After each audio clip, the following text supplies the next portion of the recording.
ভগবান বললেন, মনুষ্য জন্মটা ভোগের নয়, এ জন্মটা ভজনের। কৃষ্ণ ভজিবার তরে সংসারে আইনো, ভোগের জন্য তো বলা হয়নি। কিন্তু সেই মানুষ যদি গুরু আনুগত্য বিনা, ধর্ম আনুগত্য বিনা, ভজন আনুগত্য বিনা স্বতন্ত্রভাবে ভোগ করে যায়, তবে ধর্মহীনাবি পশুবি সমানা, তোমাতে আর পশুতে কোনো পার্থক্য রইল না। তুমি শুধু যদি ভোগের জন্য বেঁচে থাকো, ভোগ আস্বাদনই যদি তোমার জীবনের মূল লক্ষ্য হয়, তোমাতে পশুতে কোনো, কারণ ভোগের বেলায় একই, ওই শূকরের নর্দমায় শয়ন করে যে দেহ সুখ হয়, মানুষ দুগ্ধ ফেনুব শয্যায় শুয়ে একই সুখ পায়। শূকর শূকরীর দ্বারা রমণ ক্রিয়া দ্বারা সুখ যে পায়, মানুষ তার রমণ ক্রিয়া দ্বারা এক ইন্দ্র তৃপ্তি পায়। এ তো বহুবার হয়ে গেছে। এবার এটা মুক্তির জন্ম, মুক্তির দ্বার, ভজনের দ্বার। একথা ভুলে গেলেই তোমাতে আর পশুতে কোনো পার্থক্য থাকবে না।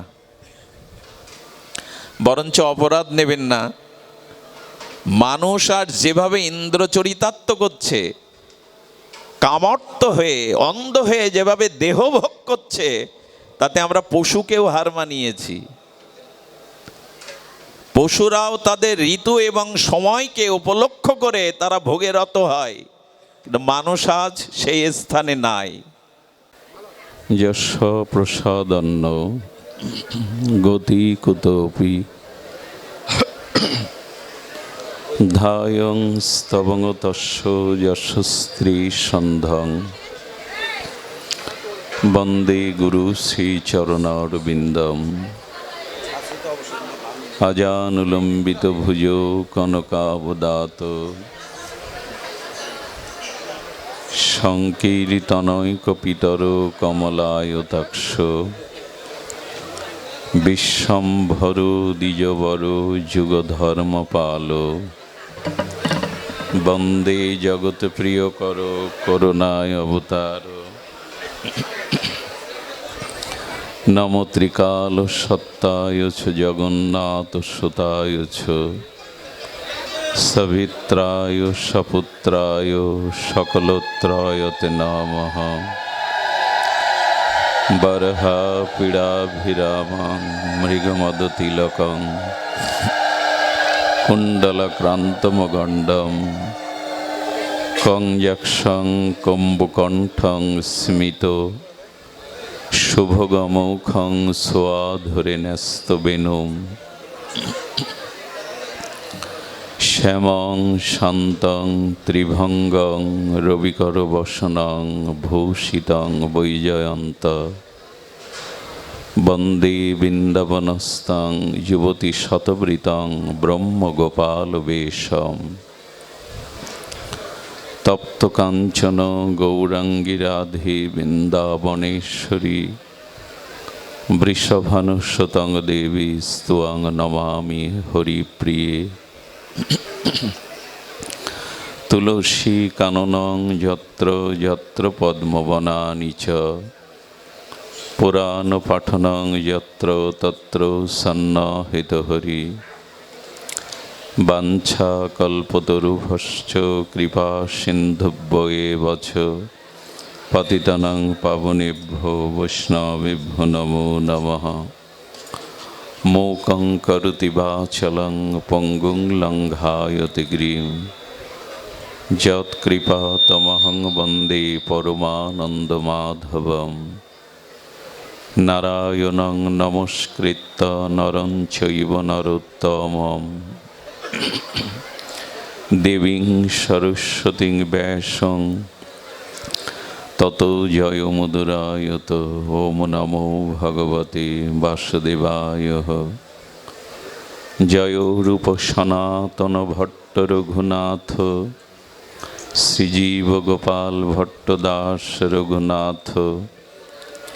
এই ছয় গোস্বামীর করি চরণ বন্ধন, যাহা হইতে বিঘ্ন নাশ অভীষ্ট পূরণ। দুর্গমে প্রতিমেন্ধস্য স্খলদপাদ গতির্মোহ, সকৃপা যষ্টিদানেন সন্ত সন্ত বলম বনম। হরে কৃষ্ণ কৃষ্ণ কৃষ্ণ হরে হরে, হরে রাম রাম রাম হরে হরে।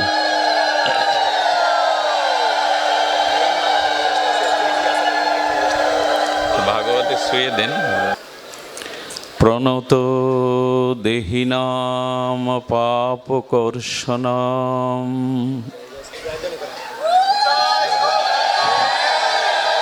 তৃণচরণ অনুগং শ্রীনিকেতনম ফণি ফর্ণমৃতম তে পদম্বুজম কৃণো কুশেছু ন কৃদ্ধিরিচ্ছয়ম।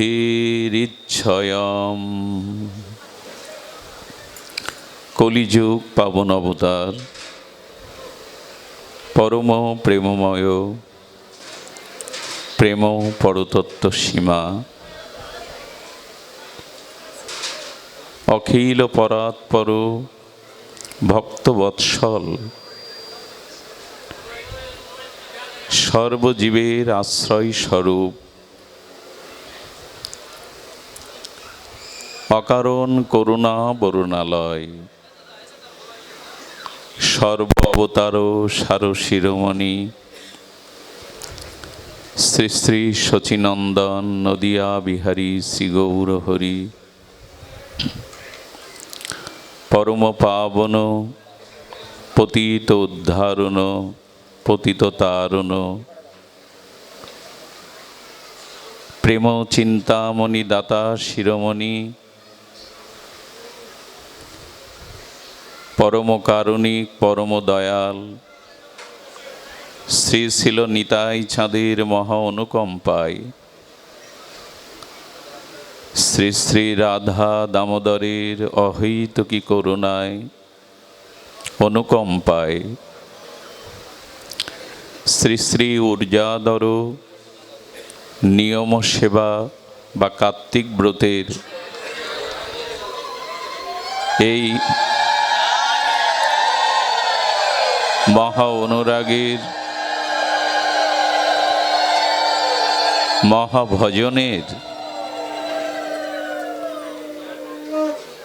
এই শ্রী রাধা দামোদর মাসের আজ বাগেরহাট স্থিত অতি সুপ্রাচীন একটি অধ্যত্ত পীঠস্থান শ্রী শ্রী রাধা গোবিন্দ শ্রীমন্দির অঙ্গনে আজ এই পরম সুমঙ্গল মাঙ্গলিক যে ভগবতীয় ভক্তিযজ্ঞ অমৃত সুধা যজ্ঞের পরম আয়োজন, সেই পরম আয়োজনে এই মহা মাহেন্দ্রক্ষণে অমৃতক্ষণে হরিকথার শুভারম্ভে প্রারম্ভে অস্মদীয় জীবন সর্বস্ব জীবন ধন প্রাতঃস্মরণীয় পরম বন্দনীয় সদ্গুরু শ্রী ভগবান শ্রী শিল গুরু মহারাজের রাতুল আতুল পাবন পদারবিন্দে পরার্ধ কোটি দণ্ডবত প্রণতি।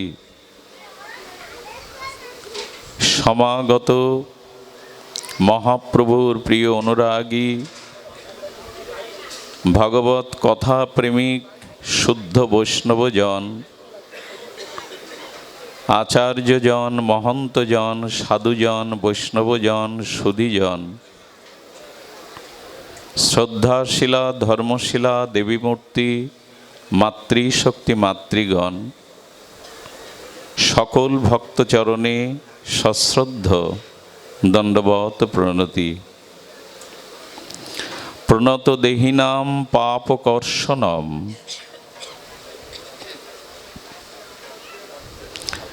গোপীগণ, ব্রজ অনুরাগিনীগণ,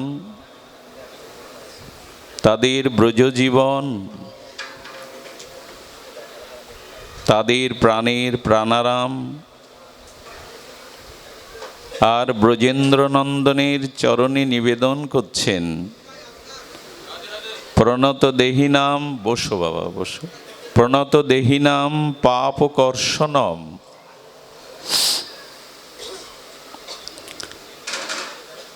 আমরা তোমার চরণে সমর্পিত, প্রণত,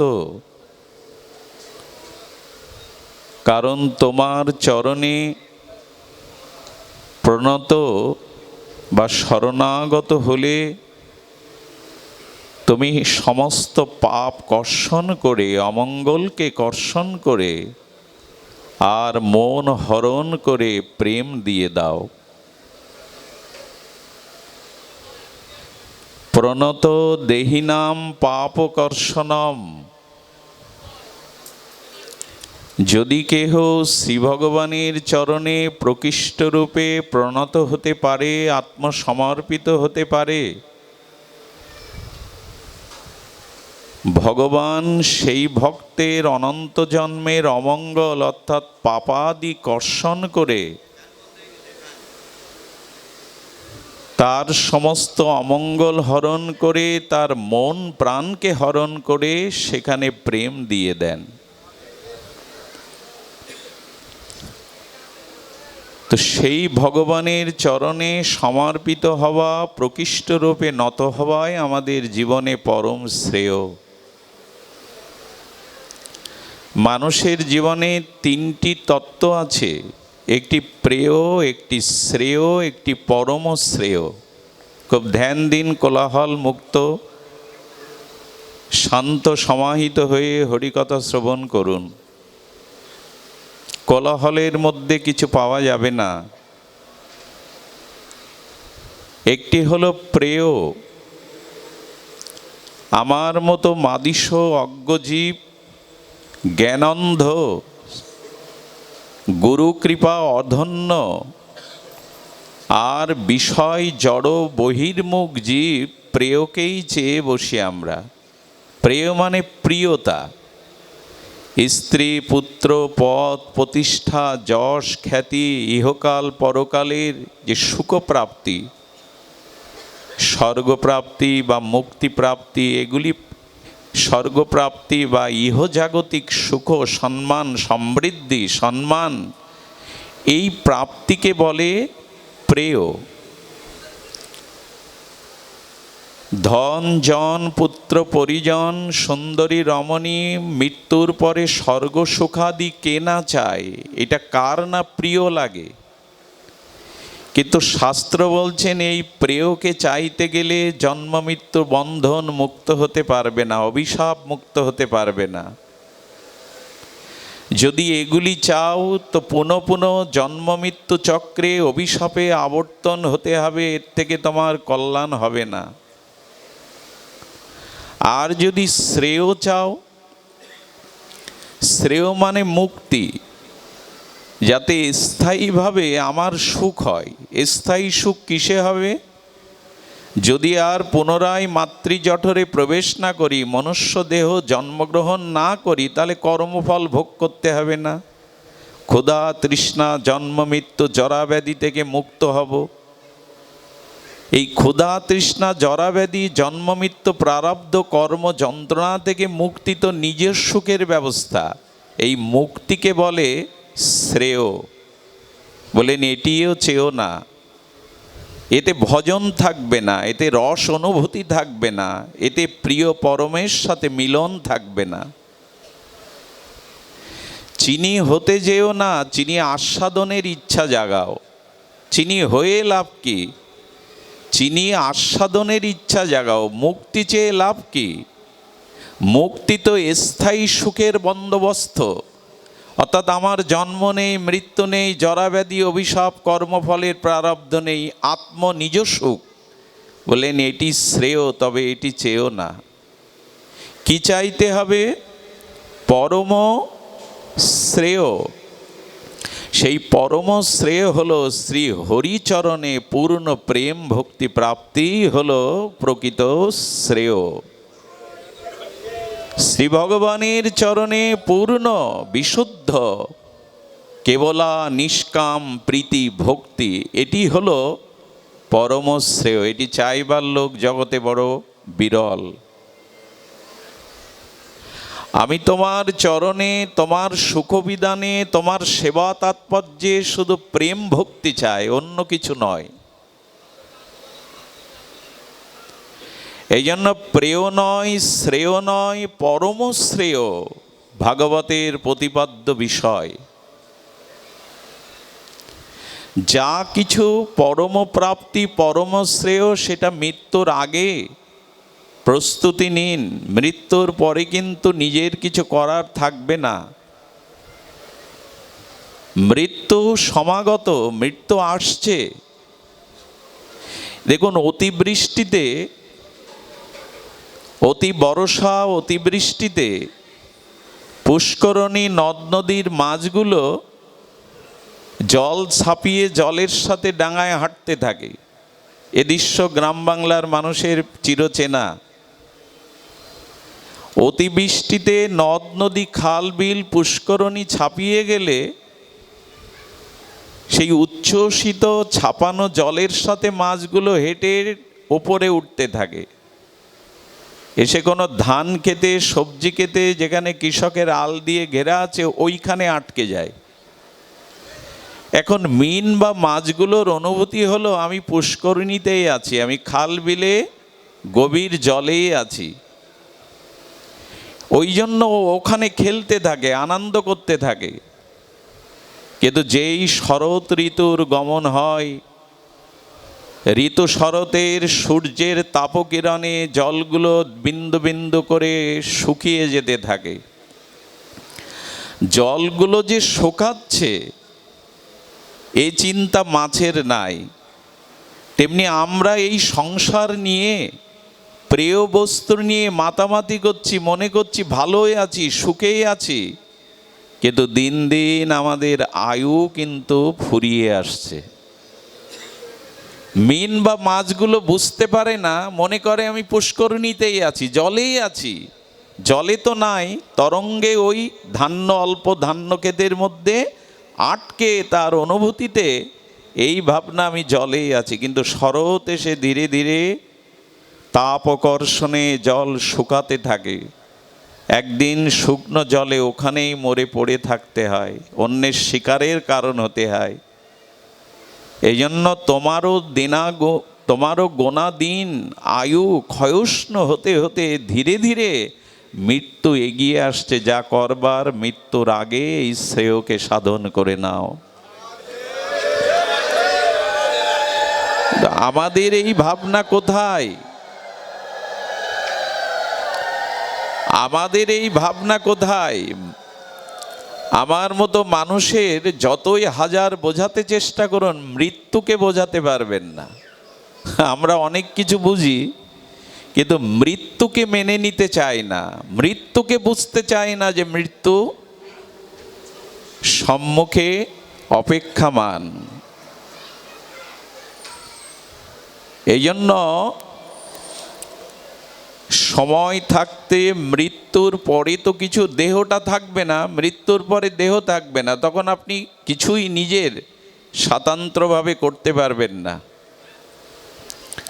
আজ যত দ্রুত সম্ভব এই কাল কবলের মৃত্যুর আগে মনুষ্য জীবনের পরম শ্রেয় ভগবৎ চরণে যাতে প্রেম ভক্তি এটি সাধনে ভজনে আপনাকে অর্জন করতে হবে। এটি জীবের অত্যান্তিক পরম কল্যাণকর পরম শ্রেয়, এইটা ঐকান্তিক জীবের একমাত্র প্রার্থনীয় বস্তু।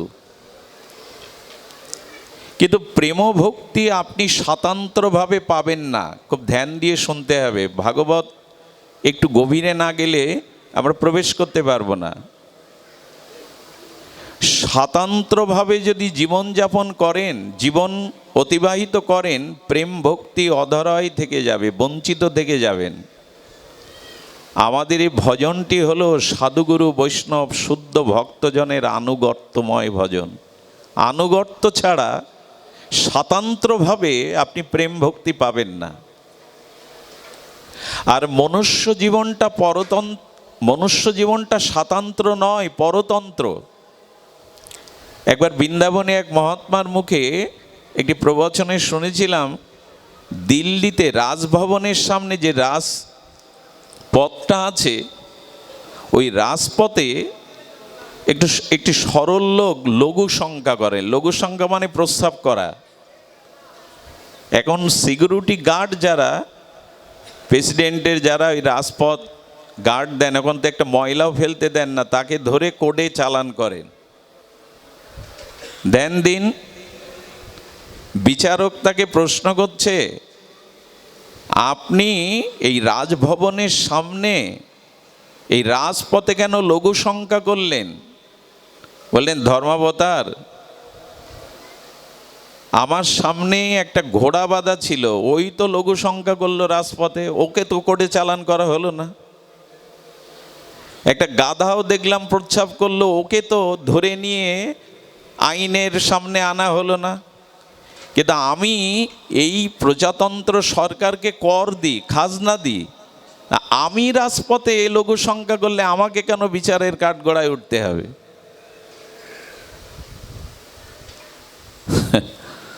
বিচারক তখন বলছেন, আপনি খাজনা দিলেও আপনি মনুষ্য দেহ নিয়ে জন্মেছেন,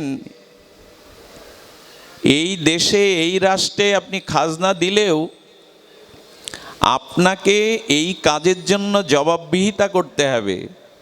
কারণ ঘোড়া যদি হতেন, গাধা যদি হতেন, আপনাকে এই বিচারের সম্মুখীন হতে হতো না।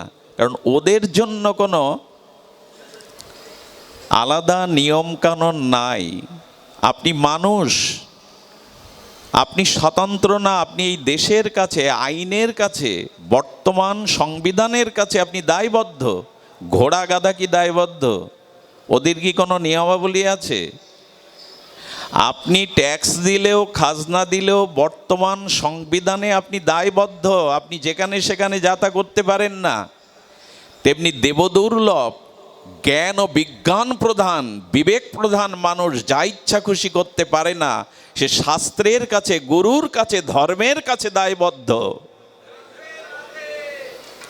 যখনই মানুষ স্বতন্ত্র জীবনযাপন করতে যাবে, জানবেন তখনই তার পতন অবশ্যম্ভাবী।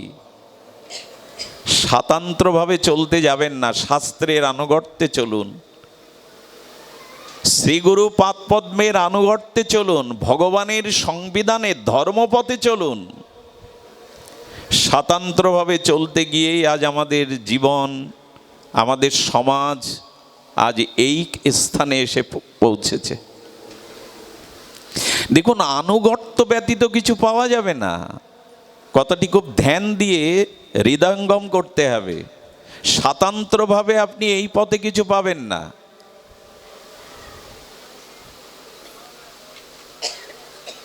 পরতন্ত্র কেমন জানেন?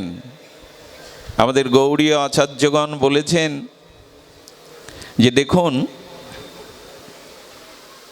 স্বতন্ত্রতা আপনার জীবনে কল্যাণ বই। আচ্ছা, আপনি যদি মনে করেন আমি বেঁচে আছি, আর এই বেঁচে থেকে সুখ সমৃদ্ধির জন্য আমি ধর্ম করব, আমার মতোই আমি ধর্ম প্রতিপালন করব, তো আপনি কেন ধর্ম প্রতিপালন করবেন? বলে, ধর্মের দ্বারা অর্থ, যশ, ঐশ্বর্য আসবে। বলে, অর্থ হলে কি করবেন? বলে, অর্থ হলে ভোগ করব। ভোগ কি দিয়ে করবেন? বলে, ইন্দ্র চরিতার্থ করব। আরও ভোগ এলে আরও বেশি বেশি ইন্দ্র চরিতার্থ করব। কিন্তু তারপরে তার কাছে কোনো উত্তর নাই। ধর্ম কেন করব? মহাজন আনুগত্যে, ভাগবত আনুগত্যে, শাস্ত্র গুরু আনুগত্যে কেন ধর্ম করব? ধর্মের উদ্দেশ্য, উপাসনা ভজনের উদ্দেশ্য ধন প্রাপ্তি শুধু নয়, ইন্দ্রভোগ শুধু নয়। একটি কথা বলি, ভোগের জন্ম আমাদের এটা নয়। এই যে মনুষ্য শরীর আমরা পেয়েছি, জ্ঞান ও বিজ্ঞানময়, দেবদুর্লভ, এই জন্মটা ভোগের নয়। কারণ ভোগ আমরা অনেক করে এসেছি, পেছনে ভোগ আমাদের অনেক হয়ে গেছে। এখন নূতন করে এই শরীরটা ভোগের জন্য নয়, ভজনের জন্য। যদি বলেন কেমন ভোগ হয়ে গেছে, আহা, আচ্ছা, 84 লক্ষ এই ক্রম বিবর্তনবাদের মধ্যে দিয়েই তো আজকের মানুষ, এটা বিজ্ঞানও স্বীকার করছে, বিবর্তনবাদ।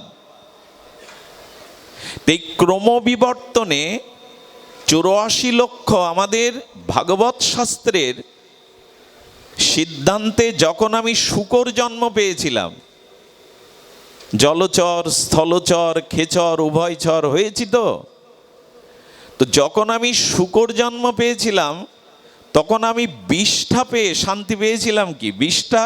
এই খাদ্য গ্রহণ করে শূকর শান্তি পায়। শূকরকে যদি বলেন তোমাকে অমৃত দেব, বলো অমৃত আমার আস্বাদনের বিষয় না, বিষ্ঠাই আমার আস্বাদনের বিষয়।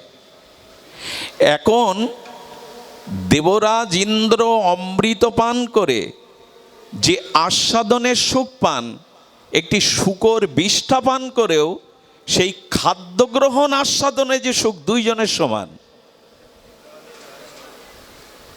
সুখ তো হয়ে গেছে, জিহ্বার সুখ হয়ে গেছে।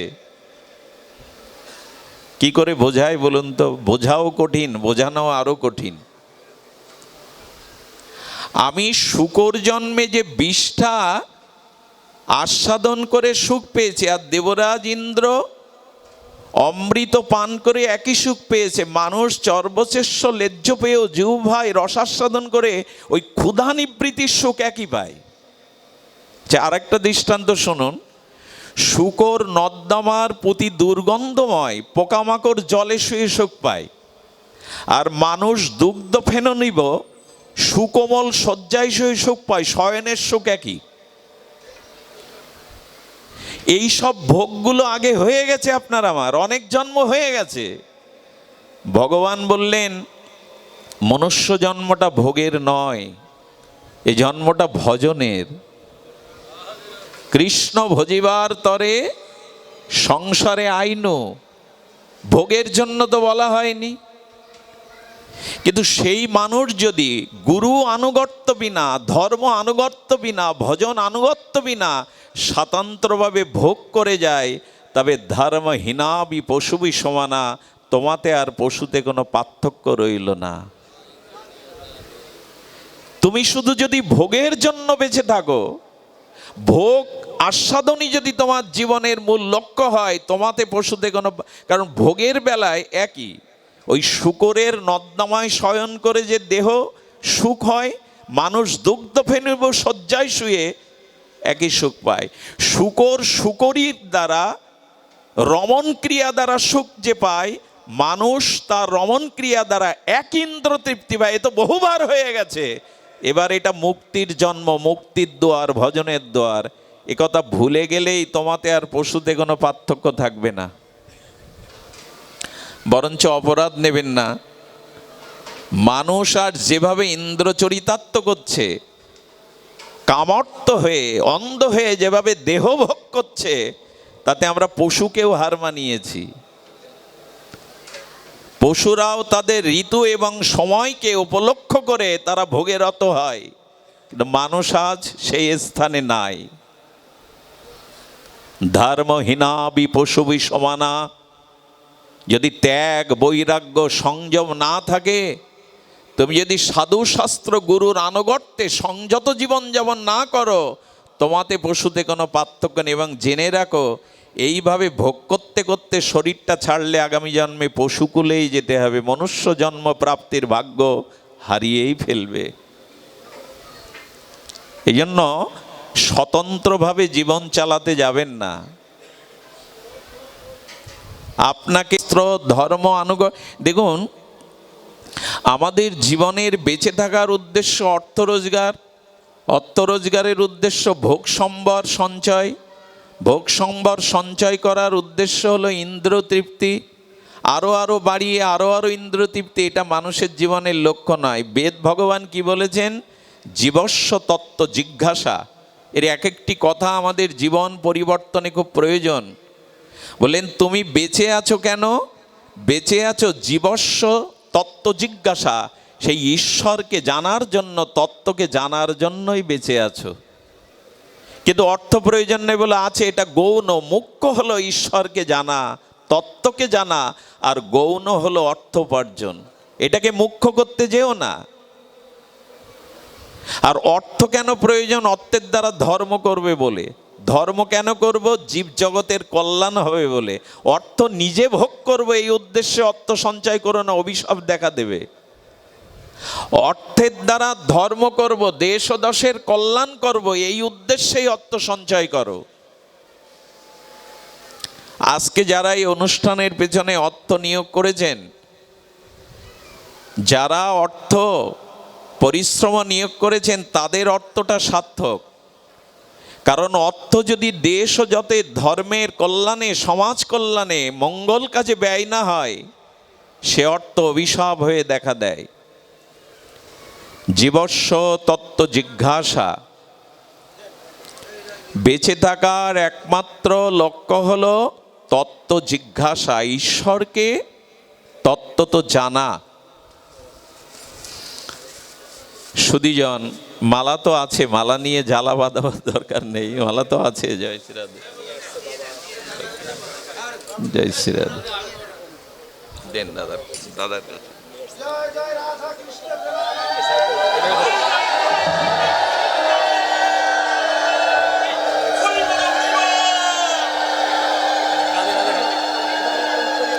সুধীজন, শ্রবণ করুন, সময় অল্প, একটু ধ্যান দিন। তো স্বাতন্ত্র্যের কথা বলছিলাম, আমরা স্বাতন্ত্র্যভাবে যেন জীবনযাপন না করি। দেখুন,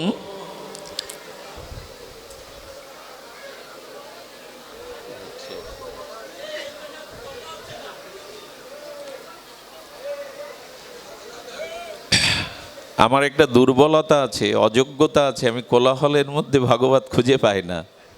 একটু কৃপা করুন। এই ব্রত মাসে অনেক কষ্ট করে এসে বিশ্রামবিহীন আপনাদের চরণে বসেছি, কৃপা করুন। ঠিক আছে, বহু লোক তো, বাবা একটু শান্ত থাকুন, কৃপা করুন, করুণা করুন। সুধীজন, আচ্ছা, কোনো ধনী সামর্থ্যবান ব্যক্তি রাজভোগ খাচ্ছে, তার পেছনে এক দিন দুঃখী কাঙাল ভিখারি চেয়ে আছে ওনার দিকে। মনে মনে সাহস পাচ্ছে না চাইতে, কিন্তু মনের ইচ্ছা, বাবু যদি আমাকে একটু দিত।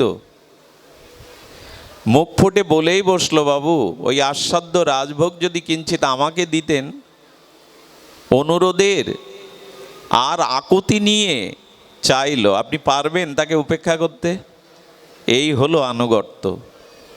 হে সাধুগণ, হে বৈষ্ণবগণ, আপনি যে আস্বাদন করছেন পরম রস তত্ত্ব, আমি ভিখারি, আমি কাঙাল, আমার তত্ত্ব নেই, আমার রসবোধ নেই, আপনি কৃপা করে আমাকে যদি একটু দিতেন। এই হলো আনুগত্য। বাড়ির কুকুরটা কিন্তু মালিককে খেতে দেখে, মালিক আস্বাদন করছে, পরিবারের সবাই নিয়ে আস্বাদন করছে, ও কিন্তু ঝাঁপ দিয়ে ওটা ছিনিয়ে নেয় না, মালিকের জন্য প্রতীক্ষা করে। আমি যখন তার আনুগত্য নিয়ে পড়ে রয়েছি, তার গৃহে তার চরণ নিশ্চয়ই শেষে আমাকে এক মুঠো উচ্ছিষ্ট দেবেই। মালিক দেয় কি না? পোষা কুকুরটাকে দেয় কি না? এই জন্য আমাদেরও পড়ে থাকতে হবে, হে গুরুদেব, হে আচার্য, হে তত্ত্বজ্ঞ, আমি আপনার দাস কুকুর হয়ে পড়ে রয়েছি। যদি এক কণা আস্বাদন, যে আস্বাদন আপনি পেয়েছেন, যে ভজন রসে আপনি ডুবে রয়েছেন, সেই রস সামান্য যদি আমাকে দিতেন, আমি তো আপনার চরণেই পড়ে রয়েছি। এই হলো আনুগত্য। এখানে স্বাতন্ত্রতার, রাস্তার কুকুর কি কোনো মালিক দেবে ডেকে ডেকে? দেবে না। রাস্তার কুকুর বরঞ্চ ভাগ বসাতে আসলে তাড়িয়ে দেবে, লাঠিপেটা করবে। আনুগত্য নিয়ে পড়ে রয়েছেই বলে তো এক মুষ্টি ওর জন্য দেয়। যেদিন আপনিও আমি শ্রীগুরু বৈষ্ণবের আনুগত্য নিয়ে পড়ে থাকব, সেদিন তারা যে আস্বাদন করছে সেই ভজন অনুভূতি রস, আমাকেও কিঞ্চিত দেবেন, তারা বঞ্চিত করবেন না। আনুগত্য চাই। আনুগত্যের একটি দৃষ্টান্ত আমাদের এসেছে, লক্ষ্য করুন। যেখানে যজ্ঞ হয়, বৃহত্তম কোনো ভাগবতীয় কর্ম হয়, সেখানে অনেক পণ্ডিত ব্যক্তি আসেন, তাকে আহ্বান করা হয়। এখন এই পণ্ডিত ব্যক্তি যারা আসেন, যাদের আহ্বান করা হয়, চিঠিতে কিন্তু সেই আশ্রমের অধ্যক্ষ বা পণ্ডিত ব্যক্তির নাম দিয়েই, ঠিকানা দিয়েই নিমন্ত্রণপত্র পাঠানো হয়। কিন্তু এই পণ্ডিত ব্যক্তির সাথে তার আনুগত্যময় কোনো ছাত্র বা শিষ্য যখন আসে, যজ্ঞের শেষে নিয়ম হলো, যজ্ঞের যারা কর্তা তারা কি করেন, যজ্ঞের যারা পরিচালনা করেন তারা পণ্ডিতকে বিদায়ের সময় বস্ত্র, মিষ্টি, ফলাদি তাকে দেন। এবং ওনার সাথে যে ছাত্ররা এসছে, ওনার যে শিষ্য এসছে, তাকে কিন্তু নিমন্ত্রণপত্র দেওয়া হয়নি। কিন্তু বলুন তো, পণ্ডিতের পাশে তার শিষ্য, তার ছাত্রকেও ওই মিষ্টি কাপড়ের একটা অংশ দেওয়া হয় কি না? তাকে তো নিমন্ত্রণ করা হয়নি। কিন্তু যেহেতু তিনি আচার্যদেবের আনুগত্যে তার শিষ্য হয়ে তার পেছনে দাঁড়িয়েছেন, তাকে কিছু দেয়া হয়। যখন আপনি শ্রীগুরু বৈষ্ণবের আনুগত্য নিয়ে পেছনে দাঁড়াবেন, তখনই গুরুদেব যা যা পাবেন, ওই ভগবত প্রেম ও রস আস্বাদন, আপনাকেও ভগবান বঞ্চিত করবে না, আপনাকেও কিছু দেবেন, কিছু অন্তত পাওয়া যাবে। এই জন্য দেখুন, এই ভাগবতটাও আনুগত্যের। এই ভাগবত স্বতন্ত্রভাবে ফল লাভ হবে না, ভাগবত আনুগত্যে শ্রবণ করতে হবে। সব কিছু আনুগত্যময়, স্বাতন্ত্র এই জগতে কিছুই নাই। অর্থাৎ আমাদের এই ভজন জগতে স্বাতন্ত্রের কোনো স্থান নাই। সুধীজন, ভাগবতে নিমন্ত্রণ দিয়েছিলেন ভগবান শুকদেব, ব্যাসদেব কাদেরকে? বলছেন যে রসিকজন এবং ভাবুকজনকেই নিমন্ত্রণ করা হলো। নিগম কল্পতরুর গলিতাং ফলাম সুখ মুখদা দ্রব সংযুত আস্মদনাম পিবত ভাগবত রসমলয়াম মোহরহ রসিক ভুবি ভাবুকা। আহ্বান করা হলো কাদের ভাগবতে? রসিকজন আর ভাবুকজনকে। রসিক কারা? যারা রাধা কৃষ্ণ মিলিত তনু শ্রী গৌরাঙ্গের প্রেমরসের সাথে পরিচিত হয়েছেন, ওই রসে অবগাহন করেছেন, এরা রসিকজন। আর ভাবুকজন কারা?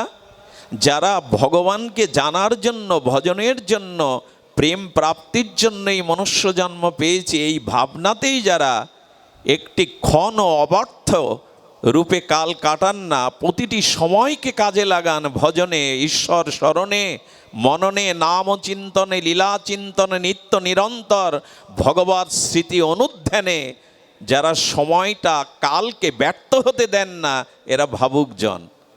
এখন নিমন্ত্রণ হলো ভাবুক এবং রসিকের। আমিও ওর একটার মধ্যেও পড়ি না। আমার তবে নিমন্ত্রণ নেই ভাগবতে, আমি বঞ্চিত হব? বলেন না, তুমি বঞ্চিত হবে না। তুমি ওই রসিক আর ভাবুকজনের আনুগত্য নিয়ে পেছনে দাঁড়াও। উনি যেটা আস্বাদন করছেন, দেখুন মোবাইলে এখন অনেকেই পাঠ শোনেন। আমি মাঝে ভারতে পাঠে গিয়ে দেখি, সেখানেও হাজার হাজার ভক্ত। বললাম, আমাকে চিনেন কি করে? পাড়া গায়ে পড়ে রয়েছি। বললো, বাবা আমরা নেটে পাঠ শুনি। এখন এই যে নেটে পাঠ শোনা বা আপনারা যন্ত্রে পাঠ শোনেন, এতে কিন্তু প্রেম ভক্তি হবে না। ভালো লাগবে, ভজনে আপনাদের স্পৃহা জাগবে, কিন্তু প্রেম ভক্তি পেতে গেলে সাধুদের মধ্যে এসে বসে শুনতে হবে। হ্যাঁ, আপনি সময়টা কাজে লাগান। এই আধুনিক যন্ত্র, এর মাধ্যমে আপনি হরিকথার এবং আপনি ভজন সঙ্গীতাদি শুনুন, তত্ত্বজ্ঞান, তত্ত্ব এগুলি জানুন, আপত্তি নেই, এগুলো কাজে লাগান। অন্য কিছুতে সময় না দিয়ে কাজে লাগান। কিন্তু যদি আনুগত্য না নেন, সাধুগুরু বৈষ্ণবের মাঝে এসে ভাগবত না শোনেন, তাহলে কি হবে? প্রেম হবে না, অনুভূতি হবে না। কেন হবে না? ঠাকুর মশাই তার উত্তর দিয়েছেন প্রেম ভক্তি চন্দ্রিকার শ্রী শ্রী ঠাকুর নরোত্তম দাস মহাশয়। ইনি বলছেন, কৃষ্ণ ভক্ত সঙ্গ করি, কৃষ্ণ ভক্ত অঙ্গ হেরি, শ্রদ্ধান্বিত শ্রবণ কীর্তন। যদি শ্রবণ কীর্তন করতে হয়, কৃষ্ণ ভক্তের সঙ্গে বসে করো। আর কৃষ্ণ ভক্তের বদনের দিকে তাকিয়ে করো, বলে তাতে কি হবে? বলে দেখুন, এখানে যারা এসছেন এদের মধ্যে একজনও যদি ভাবুক থাকেন, একজনও যদি ওই রসের রসিকজন থাকেন, তবে তিনি এখানে অবস্থান করছেন, তার হৃদয়ের ওই অনুভূতি, ওই প্রেম ভক্তির রস জীবাণু আকারে এর মধ্যে যারা এসছে সবার মধ্যে ছড়িয়ে যাবে। এইটা নেটের মধ্যে ছড়াবে না। এই যে এখানে যারা এসছেন এর মধ্যে একজনও যদি আছেন বিধায় তো ভাগবত হচ্ছে। আরও একটা কথা আমি গতদিন বলেছিলাম, যেখানে শুদ্ধ ভজনানন্দী নির্মল চরিত্র ভাগবত তত্ত্ববেত্তার দ্বারা ভাগবত হন, সেখানে শুধু আপনারা আসেন না, অলক্ষ্যে অনেক মুনি ঋষিদের আত্মাও এখানে নেমে আসে। শুধু আত্মাগণ নয়, ধ্রুব, প্রহ্লাদ, রাধারানীকে নিয়ে স্বয়ং ভগবানও এসে দাঁড়ান। শুধু ওনারা না, স্বয়ং হনুমানজি সবার পেছনে কোনো একটা রূপে দাঁড়িয়ে থাকেন। ওদের ওই চিত্তের ভজন অনুভূতি কলা আপনার আমার মধ্যে ছড়িয়ে যায়। যেমন রোগ জীবাণু সংক্রামিত হয়, আগেকার দিনে এক গ্রামে একজনের রোগ হলে সারা গ্রাম ছড়িয়ে পড়তো রাতের মধ্যেই। এটা রোগ বীজাণুর যেমন সংক্রামিত ক্ষমতা, ওই রসিক ভাবুকজনের পেছনে বসলে, ওদের মধ্যে বসে হরিকথা শ্রবণ করলে ওই অনুভূতিগুলো আপনার ভিতরেও সংক্রামিত হবে। এই জন্য মাঝে মাঝে কষ্ট হলেও, ঘাম ঝরলেও, পরিশ্রম হলেও সাধুদের মধ্যে বসে ভাগবত শুনুন। সুধীজন, এই জন্য বলছেন আনুগত্য নিয়ে ভজন করো। এই আনুগত্যময়ী ভজনের দ্বারাই আমরা সেই পরম শ্রেয়কে, পরম প্রেয়কে পেতে পারি। দেখুন, আমাদের নন্দদাসের একটি চরিত্র ভক্তমালে বড় উজ্জ্বল হয়ে আছে। আনুগত্যে কি হয় দেখুন, তিনি তার শ্রী গুরুর কৃপালব্ধ হয়ে এক শুদ্ধ বৈষ্ণবের সাথে ব্রজ দর্শনে গিয়েছিলেন। আমি এটাও অনুরোধ করি আপনাদের, যদি ধামে যান, শ্রীধাম নবদ্বীপ, পুরুষোত্তম ক্ষেত্রে বা শ্রীধাম বৃন্দাবনে, আমি একটা অনুরোধ করছি, বিষয়ী লোকের সাথে যাবেন না। বলেন কোনো না কোনো শুদ্ধ ভক্তের সাথে, অনুরাগীর সাথে, ব্রজ প্রেমিকের সাথে ব্রজে যাবেন। তা নাহলে কিন্তু ওখানে অপরাধের সম্ভাবনা বেশি থাকবে। কারণ বিষয়ী লোকের স্বভাব হলো তার ভাবনাটা আপনার চিত্তে আক্রান্ত করে দেবে। বৃন্দাবনে গেছি, চলো না, ওখানে ভালো খাদ্য পাওয়া যায়, হোটেলে চলো খাই। যমুনার জল চরণামৃত বলে নিলাম না, ব্রজবাসীদের দুয়ারে মাদুকরি রুটি নিলাম না, হোটেলে খেলাম। আরে রাধাকুণ্ডের তীরে ঘরটা ঠিক বসবাসের উপযোগী না, কিন্তু ওই ঘরে, ওই ভাঙাচুরো ঘরে থাকলে রাধাকুণ্ডের ওই দ্রব্যময়ী রাধারানীর সেই রাধাকুণ্ডের তরঙ্গের জলের হাওয়া লাগবে আমার গায়ে। আমি গিয়ে উঠলাম দোতলায়। বিষয়ী লোকের ভাবনা, তারা দেহ সুখ চায়, স্বাতন্ত্র্যভাবে একটু ভালো সুখে থাকতে চায়। এই জন্য যদি কখনো তীর্থে যান, ধামে যান, শুদ্ধ শ্রীগুরুর সাথে যেতে পারলে তো সোনাই সোহাগা, আর না হলে কোনো ভজনানন্দী, ভজন প্রেমিকের সাথে যাবেন, তার ভাবটা আপনার চিত্তে আক্রান্ত হবে। সুধীজন, এই জন্য উনি শ্রীগুরু আজ্ঞা নিয়ে শুদ্ধ বৈষ্ণবের সাথে ব্রজ দর্শনে গেছেন। এই নন্দদাস খুব খুব অপূর্ব চরিত্র, বারবার বললেও তৃষ্ণা মেটে না। তো নন্দদাস ব্রজে গিয়ে ব্রজে রেণু মেখেছেন, যমুনার জল পান করেছেন, বৃক্ষগুলোকে জড়িয়ে ধরিয়ে ধরিয়ে আকুতি জানাচ্ছেন। এইগুলো ব্রজবাসের নিয়ম। প্রথমে ধুলির কাছে, বৃক্ষের কাছে, যমুনার জলের কাছে, ব্রজবাসীদের কাছে, ব্রজের প্রসাদের কাছে আনুগত্য নিতে হবে। তবে যদি ব্রজেন্দ্র নন্দন বা ব্রজেশ্বরী রাধারানী আপনাকে কৃপা করে। সুধীজন, উনি পরিভ্রমণ করতে করতে চিলেকোটায়, মানে একটা ছাদের উপরে এক সুন্দরী যুবতীকে দেখলেন। সুন্দরী যুবতীর অপরূপ রূপের জ্যোতিচ্ছটায় ওনার চোখ আটকে গেল। উনি ওখানে দাঁড়িয়েই রয়েছেন, মাটি বুঝতে পারছিলেন না, এই সুন্দরী যুবতী রত্ন বুঝতে পারছিলেন যে এক সাধু আমার দিকে তাকিয়ে আছে। যখন দৃষ্টি পড়ল, দেখলেন উনি অপলক নয়নে ওনার সেই যৌবন রস আস্বাদন করছেন, বড় লজ্জিত হয়ে নিচে নেমে এলেন, নিজেকে অপরাধ বোধ করতে লাগলেন। ব্রজ মায়েরা ঘোমটাটা বুক পর্যন্ত টেনে নেয়। যারা ব্রজবাসী মা, এদের মুখ আপনি দেখতে পাবেন না সহজে। আমাদের বাঙালি মায়েদের মতো নয়, ওদের দেশের নিয়ম হলো বুক পর্যন্ত ওরা ঘোমটাটা টেনে রাখে, মুখ দেখা যায় না। তো এক ব্রজবাসী মায়ের কাছে প্রশ্ন করা হয়েছিল, আপনাদের এই রীতি কেন? একবিংশ শতাব্দীতে এই ভারত এত মানে উৎকর্ষ আধুনিকতার ছোঁয়া লেগে গেছে, আপনারা ঘোমটাটা বুক পর্যন্ত দেন কেন? কি বলেছিল জানেন উত্তরে? ঘর বাড়ি স্ত্রী পুত্র বিষয় বৈভব ছেড়ে কত সাধক কত ভক্তজন এই বৃন্দাবনে পড়ে রয়েছে। তারা রাধারানীর চরণ কৈকার্য কৃপা কটাক্ষ পাবে বলে তাদের কত ত্যাগ বই, না আছে ভালো আহার, না আছে বস্ত্র, কাঙালের ন্যায় গৌর চরণ আশ্রিত হয়ে পড়ে আছে। আমাদের মুখগুলো দেখে যদি তাদের ভজনে কোনো ত্রুটি হয়, অপরাধ হয়, রাধারানীর কাছে কি জবাব দেব আমরা? একবার ভাবনাটা দেখুন। এই জন্য তারা ঘোমটাটা বুক পতনটাই টেনে রাখে। তো ব্রজবাসী মা তার মুখ, ওই যে কাপড়টা শুকাতে দিয়েছিল, হয়তো ঘোমটাটা পড়ে গেছে, যেই দেখেছে ওই রূপে আর আটকে গেছেন এই নন্দদাস। ইনি বিট্টল নাথজির, বিট্টল গোসাইয়ের শিষ্য, সাধারণ গুরুর শিষ্য না, সামর্থ্যবান ভজনানন্দী মহাপুরুষের শিষ্য। উনি নিজেও বুঝতে পারছেন না ওই রূপের মধ্যে কি আটকে গেল, কেন আমি ওই দিকে তাকিয়ে রয়েছি। মাঝে মাঝে অনেক কার্য ঘটে আমাদের জীবনে, আমরা কারণ খুঁজে পাই না, উনিও কারণ পাচ্ছেন না। কি করেছেন জানেন? এসে জানলা আগলা করছে আর একবার দেখবে বলে, জানলাতে না পেয়ে দরজার সামনেই বসে গেছে। ওনার স্বামী 2 দিন কাজের জন্য বাইরে গিয়েছিলেন। খুব মন দিয়ে শুনুন। 2 দিন বাদে যখন এসছেন, ওই মাটি 2 দিনই ঘরের দরজা খুলতে পারেননি, আনুষঙ্গিক কাজ মিটিয়েছেন কাউকে দিয়ে। স্বামীকে বললেন, ওনার বেশভূষা দেখে মনে হয়, কোনটি তিলক দেখে মনে হয় উনি ভক্ত, কিন্তু আমি বুঝতে পারছি না কেন উনি আমার এই রূপ দেখে দুয়ারেই আজ 2 দিন বসেছেন, খাওয়া নেই, দাওয়া নেই, স্নান নেই, এইভাবে পড়ে। আপনি জানতে একটু কারণটা জিজ্ঞাসা করুন তো।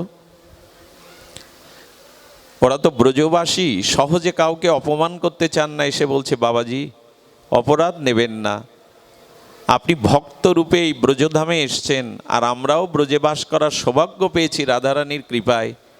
এতে আপনারও বিব্রত বোধ হচ্ছে, আমাদেরও হচ্ছে, আপনি কেন এভাবে বসে আছেন? বলে, একটাবার ওর মুখটা দেখতে দাও। কোনো ব্যাখ্যা খুঁজে না পেয়ে ফিরে এলেন। সাধুকে তো আর গলা ধাক্কা দিতে পারেন না। এসে বলছে, এক কাজ করি, গরজায় তালা লাগাও, আজ রাত্রেই আমরা গোকুলে গুরুদেবের আশ্রমে সপ্তাহখানি কাটিয়ে আসি, পরে গৃহে ফিরবো উনি চলে গেলে। কিন্তু ওনাকে বড় কথা বলা আমার পক্ষে সম্ভব নয়। সুধীবৃন্দ, ওই রাত্রেই পেছনের দরজা দিয়ে গোকুলে চলে গেলেন। বিট্টলনাথজি গোসাইয়ের সমর্থ শ্রী গুরুদেবের চরণে গিয়ে সব ঘটনা বললেন। গুরুদেব চোখ একেই বলে শ্রী গুরুদেব, অনুভূতির দ্বারা চোখ বন্ধ করে একটু ধ্যানস্থ হয়ে বললেন, মারে তোর দুয়ারে যে তোকে দেখার জন্য বসেছে, তার অসৎ কোনো উদ্দেশ্য নাই। এরাই তো শ্রী গুরুদেব, যারা বলে দিতে পারেন অনুভূতির দ্বারা। সুধীজন, বাবা এ কথা বলছেন, 2 দিন পড়ে রয়েছে, কোথাও যাচ্ছে না, আমাকে দেখতে চাইছে, ওইভাবে তাকিয়েছিল। বলল, শোন মা, ওর অন্তরে যদি অসৎ উদ্দেশ্য থাকতো, তাহলে তোরা ওই গৃহ ছেড়ে গুরুদেবের আশ্রমে গোকুলে আসতিস না। কোনো ঘটনার কারণে আপনি যখন গুরু আশ্রমে যাবেন, কোনো ঘটনায় আঘাত পেয়ে, কষ্ট পেয়ে বা দুর্ঘটনা মনে করে যখন ধামে যাবেন, তীর্থে যাবেন, গুরুচরণে যাবেন, জানবেন যেটা ঘটেছে ওটা আপনার মঙ্গলের জন্য। অসৎ কোনো উদ্দেশ্য হলে আপনি শহরে যেতেন, আত্মীয়র বাড়ি যেতেন, গুরুদেবের গৃহে যেতেন না। একেই বলে অনুভূতি, একেই বলে অনুভূতি। সুধীজন, রাবণ বিনাশের জন্য রঘুপতি রামচন্দ্র বনে যাননি, ওটা অযোধ্যা থেকেই করতে পারতেন, উনি স্বয়ং ভগবান। তো বনবাস স্বীকার করলেন কেন প্রভু? করলেন সবরই যে বসে আছে দীর্ঘদিন ধরে তার আশায়। রামচন্দ্রের বনে যাওয়াটা মঙ্গল মনে করছেন, মঙ্গল মনে করছেন এই জন্য সবরীকে তো কৃপা করতে হবে, আর ঋষি মুনিদের সঙ্গ পাবো আমি, রাজপ্রাসাদে থাকলে সাধু সঙ্গ হবে না। এই জন্য উনি মঙ্গল মনে করছেন বনে গমনকে। কোনো ঘটনার দ্বারা যদি সাধু দর্শন হয়, গুরু দর্শন হয়, কোনো ধামে পৌঁছান, জানবেন যার দ্বারা ঘটনা ঘটেছে তিনি আপনার অমঙ্গল চাননি, তিনি আপনার মঙ্গলই চেয়েছেন। গুরুদেব বললেন ওখানে একটা আসন পথ, এক্ষুনি সে আসবে। উনি জানতে পারলেন, উনি চলে গেছেন। সেই নন্দদাস ওখানে এসে যখন গুরুদেবের চরণে পড়েছেন, প্রসাদ পাওয়ার বলছে, বাবা আমাকে বলো আসলে ঘটনা কি হয়েছে জানেন? এর পূর্বজন্মে উনি ব্রজেই ছিলেন, না হলে তার এরকম অনুভূতি আসে না। ব্রজে উনি সখী রূপে যে ভজন করতেন, ওনার ভজন সাথীটার রূপ অমনই ছিল। সেই পূর্বস্মৃতি মনে করে সেই সখী রূপে ওনাকে দেখে আর নয়ন ফেরাতে পারছেন না। ওনার ভিতরে অন্য কোনো উদ্দেশ্য নাই। গুরুদেব এটা ভেঙে বললেন, আর সঙ্গে সঙ্গে ওই মাটি ওনার চরণে ক্ষমা চাইলেন, ক্ষমা করে দিয়েন, আমি ভুল বুঝেছি। শ্রী গুরুদেবের আনুগত্যে না গেলে এই ভুল ভাঙবে কারো? নিজের বিচার বুদ্ধিতে এই সিদ্ধান্ত আসবে আমাদের? কখনো আসবে না। তাই দয়া করে, কৃপা করে সাধুগুরু বৈষ্ণবের আনুগত্যেই আমাদের জীবন স্বতন্ত্রভাবে চলতে যাবেন না। দেখবেন আমাদের সৌরমণ্ডলে প্রতিটি গ্রহ নক্ষত্র তার কেন্দ্রপথে চলছে। যদি চ্যুত হয়ে যায়, ওই কেন্দ্রপথ চ্যুত হয়ে গেলে ধ্বংস আসবে, কিন্তু ওরা প্রত্যেকটি কেন্দ্রপথে কেন্দ্রায়িত হইতে ঘূর্ণিমান। তেমনি আমাদের জীবনটাও শ্রীগুরু আনুগত্যেই কাটাতে হবে, সাধু বৈষ্ণব ধর্মের আনুগত্যেই কাটাতে হবে। স্বতন্ত্রভাবে যেন আমরা নিজেদেরকে পরিচালনা না করি। এই কথাটি বারবার বলছি কেন? কারণ আজ আমরা বড় স্বাধীন সত্তায় চলতে চাই, নিজের খেয়াল খুশি মতো চলতে চাই। আজ আমাদের আনুগত্য নাই। সুধীবৃন্দ, এই আনুগত্যময় ভজনের মধ্যেই আছে প্রেম প্রাপ্তির উপায়, মনুষ্য জন্মের তত্ত্বপ্রাপ্তির উপায়। মনে আছে আপনাদের? সনাতন গোস্বামী মহাপ্রভুর দর্শনে যখন মুক্তিতীর্থ বারাণসীতে যাচ্ছেন, তখন কে যেন সনাতন গোস্বামীর গায়ে একটা কম্বল জড়িয়ে দিয়েছিলেন না? আচ্ছা, শীতের দিনে কম্বল দিয়েছেন, উনি আর ওটা খোলেননি। মহাপ্রভু সেই তপন মিশ্র আলয়ে বসে আছেন, ওখানে চন্দ্রশেখর ভবনে। চন্দ্রশেখরকে বলছেন, যাও গৃহে একজন বৈষ্ণব আসছে, তাকে নিয়ে এসো। আহা, উনি গিয়ে দেখছেন আলু থালু বেশ, আর খোঁচা খোঁচা মুখে দাঁড়িয়ে, কেশগুলো আলু থালু করা, মনে করেছেন কোনো মুসলিম দরবেশ। উনি গিয়ে মহাপ্রভুকে বলছেন, প্রভু দুয়ারে বৈষ্ণব আসেনি, দুয়ারে এক দরবেশ এসেছে। বৈষ্ণব চেনার ক্ষমতা দেবতাদেরও নাই। এই জন্য কারোর বাইরের রূপ বা ভাব দেখে তাকে বিচার করবেন না, তার ভেতরটার অনুভূতি দিয়ে বিচার করবেন। কারো বাইরের রূপ দিয়ে বিচার করা ঠিক নয়। কার মধ্যে কি লুকিয়ে আছে, কার মধ্যে কি তত্ত্ব আর অনুভূতি আছে, এটা বিচার করার সাধারণ ক্ষমতা আমাদের নাই। এই জন্য বৈষ্ণব চিনিবারে দেবতারও না হে শকতি। এই জন্য কাউকে সহসা উপেক্ষা করতে নাই। পথে যেতে যেতে কাউকে উপেক্ষা এবং কারো প্রতি খুব সহজ হালকা ভাব, উপহাস ভাব দেওয়া উচিত নয়। এই জন্য মনে হয় বিশ্বকবির অনুভূতিতে এই কথাটাই বারে বারে ধ্বনিত হয়, যেখানে দেখিবে ছাই উড়াইয়া দেখো তাই, পাইলেও পাইতে পারো অমূল্য রতন। আচ্ছা, হীরাটা কয়লার খনিতে থাকে কিনা? দামি হীরা কিসের মধ্যে থাকে? এখন কয়লার আবরণে, ওই কালো কয়লার আবরণে হীরা আছে, এ তো অস্বীকার করার উপায় নেই। হয়তো বাইরে কয়লা দেখছেন, কিন্তু ভেতরে হয়তো হীরা লুকিয়ে আছে। এই জন্য কাউকে উপেক্ষা করার অবকাশ নাই। সুধীজন, এই জন্য চন্দ্রশেখর ভবনে মহাপ্রভুকে বলছেন, প্রভু দরবেশ এসছে, বললে যিনি এসছেন তাকে নিয়ে এসো।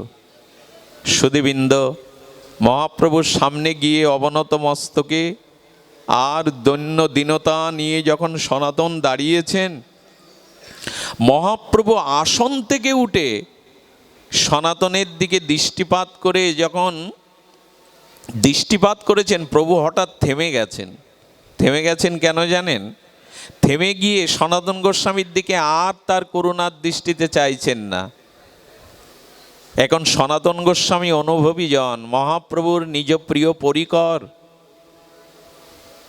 উনি বুঝতে পারলেন মহাপ্রভু যেন না তাকিয়ে তাকে এই কথা বলতে যাচ্ছে, সনাতন সবই যখন ছেড়ে এসেছো, গায়ে কেন এই দামি কম্বলটা জড়িয়েছো? ওটা তো রাজকম্বল। আমার কি মনে হয় জানেন, প্রভু তোমার এটাও সহ্য হচ্ছে না?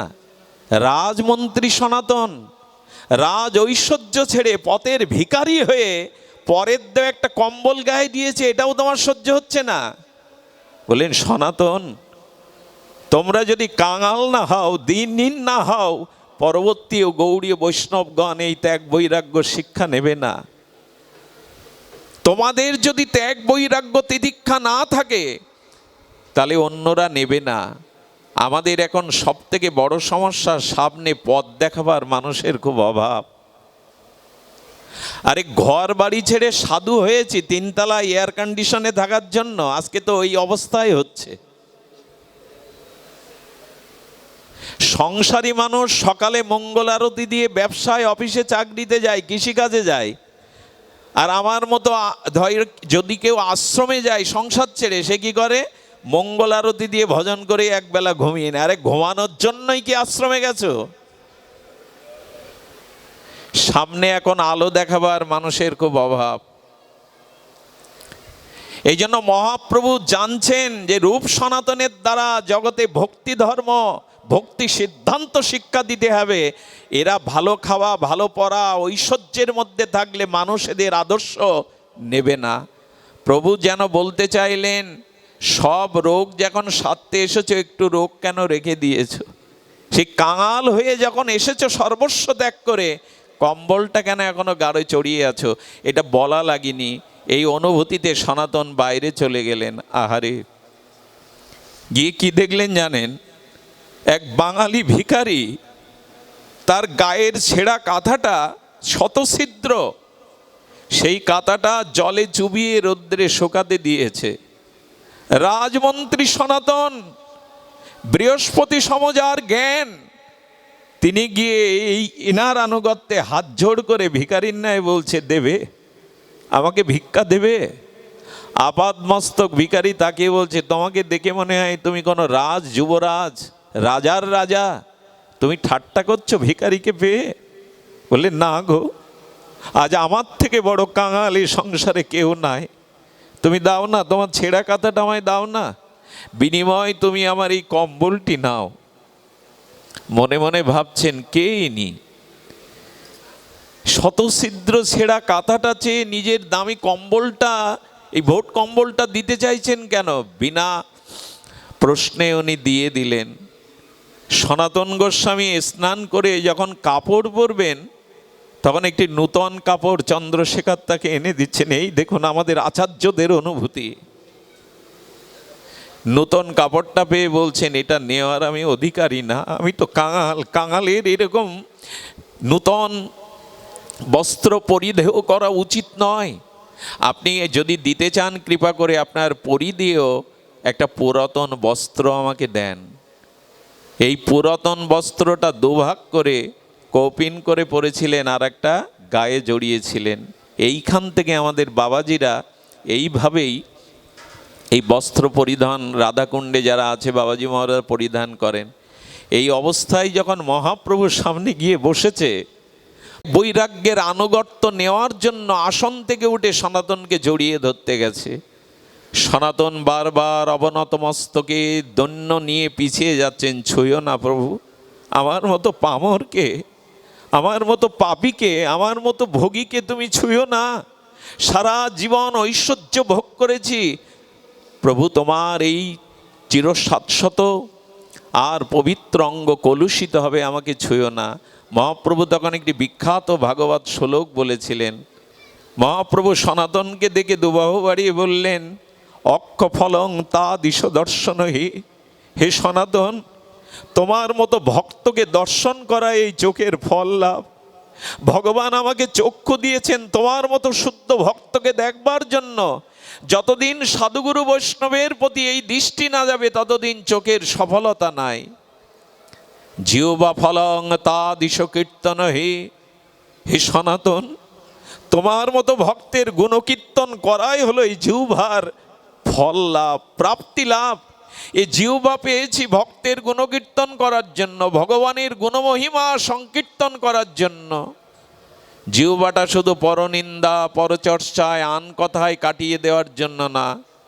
জিহ্বা ফলং তা দিশীয় কীর্তন হে। তোমার মতো ভক্তের কীর্তন করাই হলো, গুণকীর্তনই হলো জিহ্বার ফল লাভ। অম্ব ফলম গাত্র তা দিচ স্পর্শ। আমার এই অঙ্গ সেই দিনই ধন্য হবে যেদিন তোমার মতো ভক্তকে আমি আলিঙ্গন করতে পারবো। এসো সনাতন। আচ্ছা, প্রভু এ কথা কেন বলছেন? প্রভু কেন বলছেন জানেন? দুর্লভতা হি ভাগবত লোকে। সনাতন, পৃথিবীতে কোনো কিছুই দুর্লভ নয়। আজ এই বিজ্ঞানের চরম উৎকর্ষ, বৈজ্ঞানিক যুগে এসে কোনো কিছুই আজ আর সব হাতের মুঠোই বিশ্বটা। কিন্তু দুর্লভতা হি ভাগবত লোকে। এই পৃথিবীতে, এই চতুর্দশ ভুবনে একমাত্র দুর্লভ তোমার মতো কৃষ্ণ ভক্ত। তোমার মতো ভক্তই হলো জগতে দুর্লভ, আর কিছু দুর্লভ নয়। তোমার মতো ভক্তই দুর্লভ। সারাটি জীবন এনারা মহাপ্রভুর আনুগত্যে, এই গোস্বামীগণ ছেঁড়া কাঁথা নাড়া মাথা, কখনো চানা কখনো উপবাস, 56 ভজন করেছেন একাক বৃক্ষতলে বাস করে। কেন? এই আনুগত্য দেখিয়ে গেছেন, আনুগত্য বিনা এ ভজন হবে না। মহাপ্রভু কৃপা করে ব্রজে পাঠিয়েছেন, তোমরা কাঙাল হয়ে কাঙাল ভক্তকে আশ্রয় দাও। তোমাদের দেখে যেন মানুষ ত্যাগ ও বৈরাগ্য তিতিক্ষা শেখে। আজকে এই আনুগত্যই আমাদের নাই। সুধীজন, এই আনুগত্যময় ভজনই আমাদের প্রেম প্রাপ্তি, তত্ত্ব জিজ্ঞাসার পথে, প্রগতির পথে এগিয়ে দেবে। তাই অনুরোধ করি, আনুগত্যই আমাদের ভজন, আনুগত্যই আমাদের জীবন, আনুগত্যই আমাদের প্রেম প্রাপ্তির উপায়। শ্রীগুরু আনুগত্য, বৈষ্ণব আনুগত্যের মধ্যেই এই জীবনের সফলতা। আনুগত্য বলতে গিয়ে হৃদয় ভেজানো একটা লীলা মনে পড়ে। আমাদের বাবাজি মহারাজকে সেবা করেছিলেন তার এক সেবক। একবার নবদ্বীপে বন্যা হয় জানেন। নবদ্বীপে বন্যা হলে বংশী কি করতেন জানেন? 3 কিলোমিটার মাটির পাত্রে করে জল আনতে যেতেন। মাজার সমান জলে 3 কিলোমিটার গিয়ে গুরুদেবের জন্য জল আনতেন। আর বাবাজি তো কুটিয়া থেকে যাবে না, কুটিয়ার মধ্যে জল মগ্ন হয়ে গেছে, খাটটা ওপরে দিয়ে বাবাকে ওখানে রাখেন। ওই খাটের এক পাশে একটু অন্ন ফুটিয়ে, সিদ্ধ ফুটিয়ে বাবাকে দেন, আর 3 কিলোমিটার দূর থেকে জল আনেন। এভাবে 15 দিন করতে করতে ম্যালেরিয়া দেখা দিল। বংশীর ম্যালেরিয়া দেখা দিল, সব ছেড়ে গুরু আনুগত্যে এইভাবে সেবা করছে। সারা রাত জেগে জেগে বাতাস করে গুরুপে, যেন গুরুদেবের মশা আর প্রাণী আক্রমণ না করে। ম্যালেরিয়াতে এমন আক্রান্ত হলো, গুরুদেবকে বলেনি। প্রায় সপ্তাহখানি ভেতরে জ্বর পুষে রেখেছে। হঠাৎ করেই তার মৃত্যু যন্ত্রণা শুরু হলো। যখন শেষ নিঃশ্বাস ত্যাগ করবে, কথা বলতে পারছে না, তখনই লুটিয়ে পড়েছে গুরুদেবের কোলে। লুটিয়ে পড়ে গুরুদেব দেখছে বংশীর চোখে জাল পড়ে গেছে, বংশীর মুখে কোনো বাক্য নাই। গুরুদেব তাকিয়ে বলছে, বংশী রে, পিতামাতা ছেড়ে, জীবন যৌবন ছেড়ে আমার চরণ সেবা করলি সারা জীবন, কিছু নিবি না? কিছু চাই না তোর?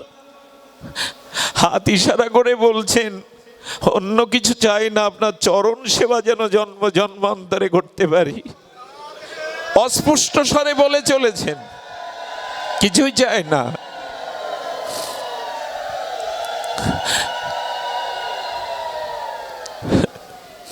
গুরুদেবের চোখে জল। ওরে বংশী, তোর যেমন আমি ছাড়া কেউ নেই, আমার জীবনে তুই ছাড়া তো কোনো কেউ নেই। তুই চলে গেলে কে আমাকে সেবা করবে? সঙ্গে সঙ্গে নিজের মালাটা বের করেছেন।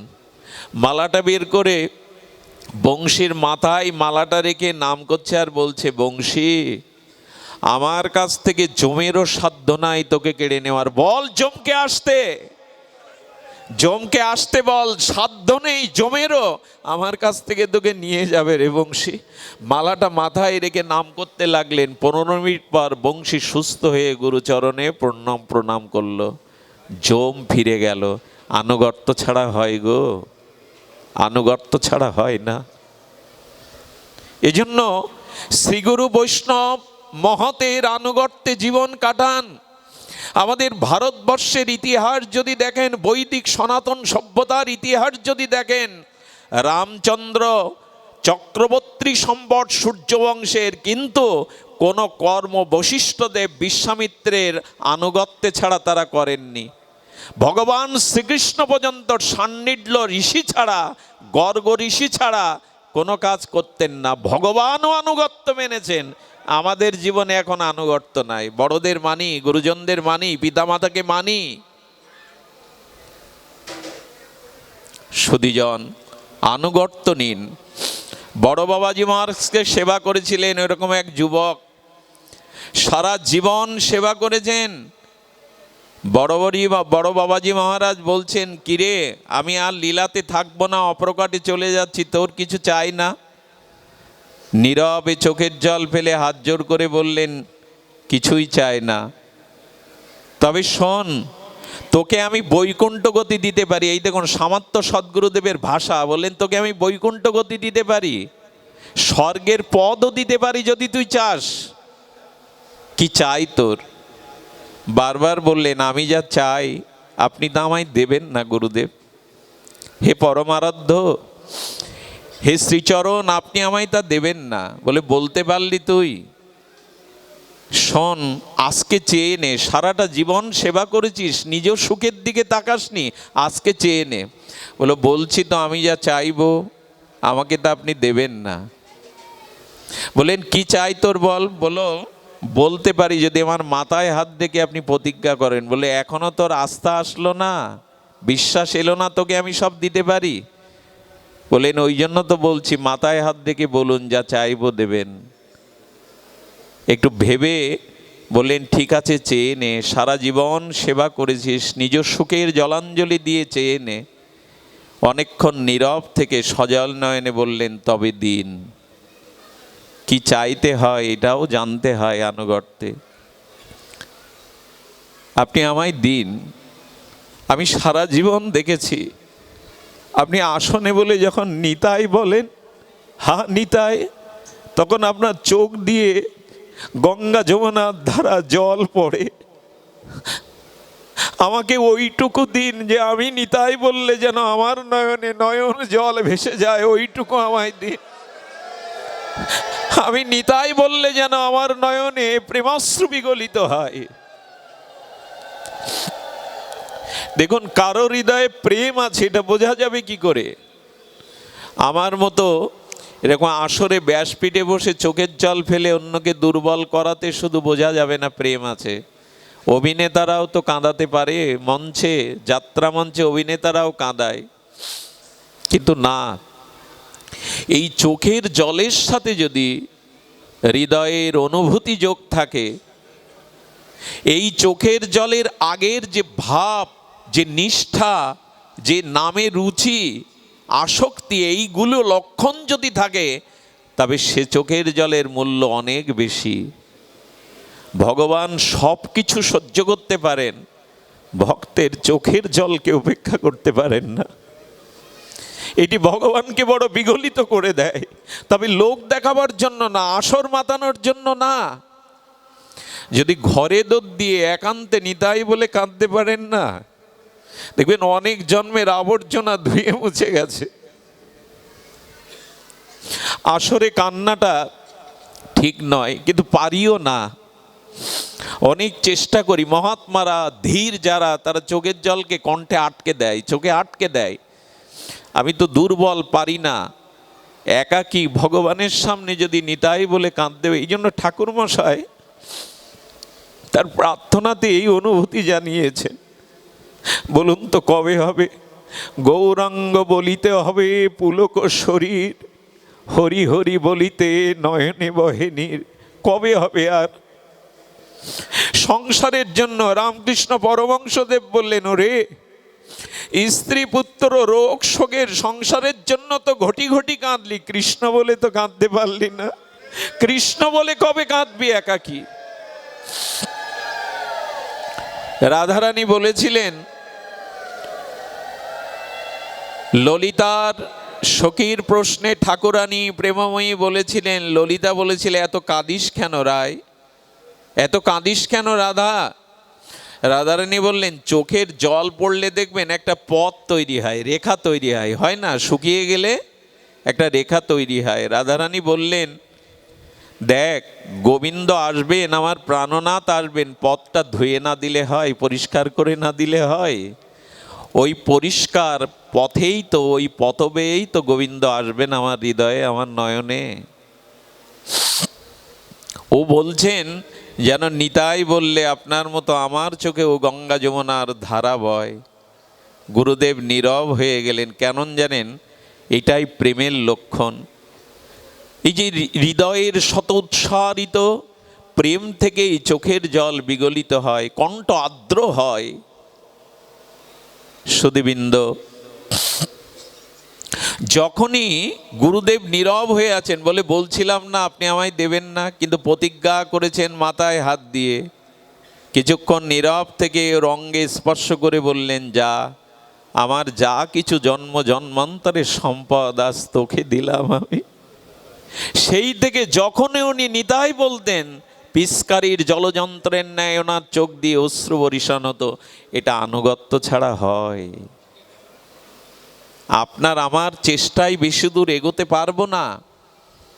এই জন্য শ্রীগুরু আনুগত্য নিন, বৈষ্ণবের আনুগত্য নিন, মহতের আনুগত্য নিন।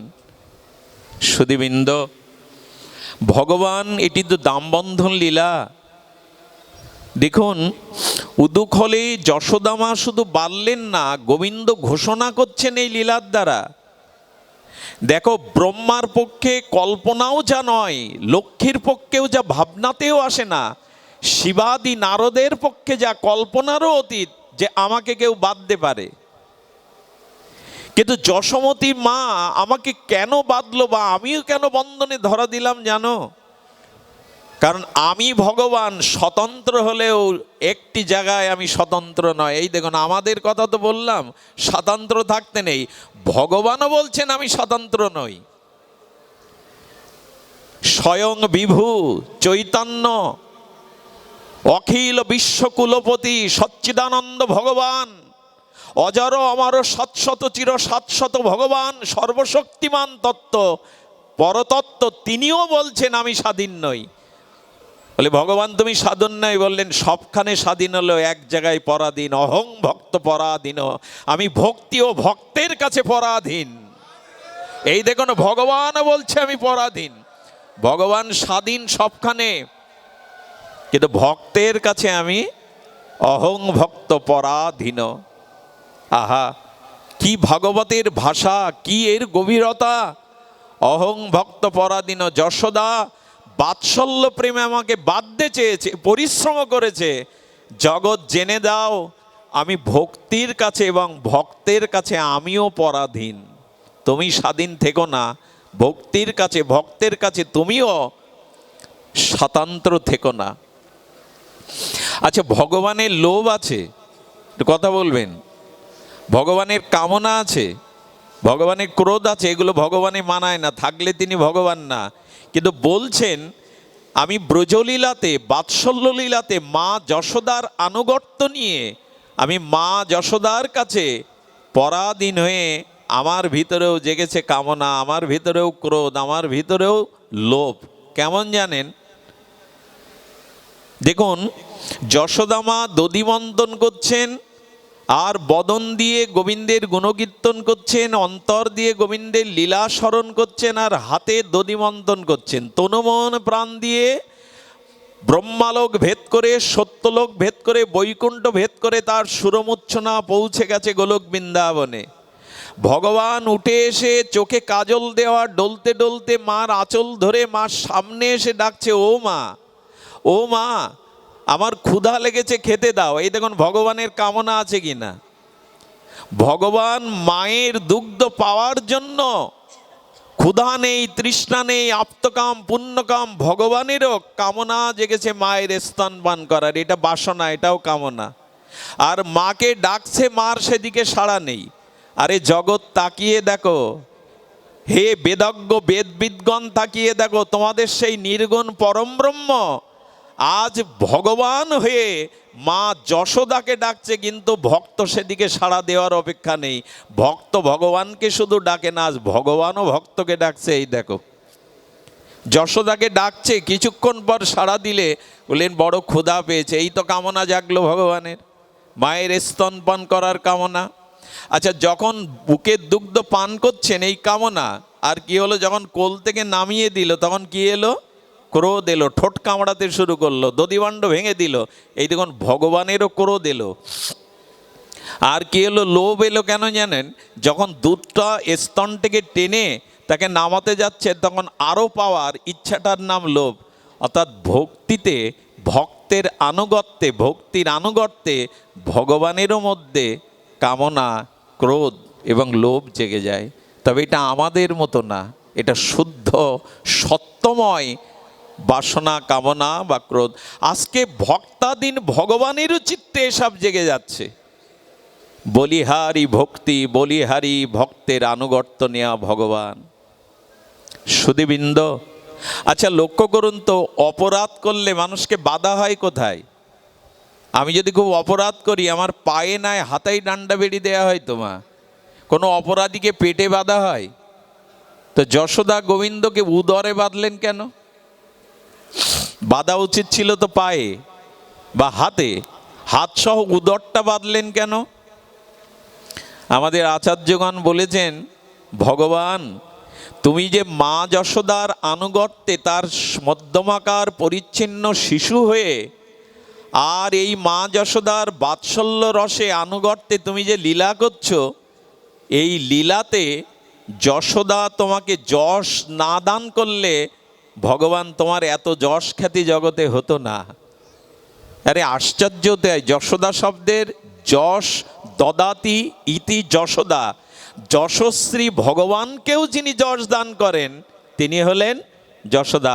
আজকে যদি উদরে না বাদ দেন, হাত রঞ্জু দিয়ে উদর না বাদ দেন, দামোদর নামটা কি হতো ভগবানের? অর্থাৎ ভগবানকেও যশ দান করছেন যশোদা। এই জন্য ভগবানের নাম একটাও ভগবান নিজে রেখেছেন। ভগবানের নামগুলি কারা রেখেছেন? লীলাত্মক নাম, গুণাত্মক নাম আবার ভক্তরাই রেখেছে। গিরিধারী, তাই না, মধুসূদন, মুরারি, প্রত্যেক নামের পিছনে ভগবানের কোনো লীলা বা তার ক্রিয়া, তার ক্রীড়া, এগুলি সম্বন্ধযুক্ত। এই জন্য ভগবানও যশ পাচ্ছেন মা যশোদার আনুগত্যে। আমরা যেন সেই আনুগত্যেই থাকি। সুধীমণ্ডলী, প্রণত দেহি নাম পাপ কর্ষণাম, যে শব্দ দিয়েই শুরু করেছিলাম, গোপী মুখর্গৃত, গোপী মুখারবিন্দ উত্থিত। আসুন আমরা গোবিন্দ চরণে নিজেকে প্রণত করি সেবার জন্য, নিজের সর্বস্ব অর্পণ করার জন্য। তাহলে তিনি সমস্ত অমঙ্গল হরণ করে আমাকে প্রেম ভক্তি দিয়ে দেবেন।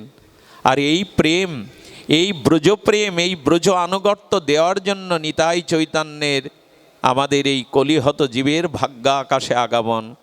অনার্পিত চরিণ চিরাত করুণায় অবতীর্ণ কল, তারা এসেছেন এই অনার্পিত চরি, এই অনার্পিত প্রেমধন দেওয়ার জন্য।